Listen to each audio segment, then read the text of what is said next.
ওয়ালাইকুম রহমতুল্লাহ বারাকাতুহু। এখানে আগে কুরিং করা হয়েছে, তারপর ড্রেনেজের জন্য পাইপটা মানে এটা সিলিং নিচে বেসমেন্ট আছে, তো এখানে কুরিং করে পাইপটা নিচে নিয়ে যাওয়া হয়েছে। তারপর এখানে কি করতেছে, এখন এই যে ব্ল্যাক সিলিকনটা মারতেছে।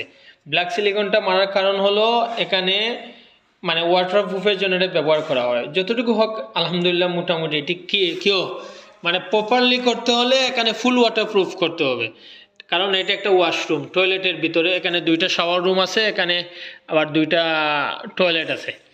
এই যে একটা প্রপারলি করতে আছে। কোনটা?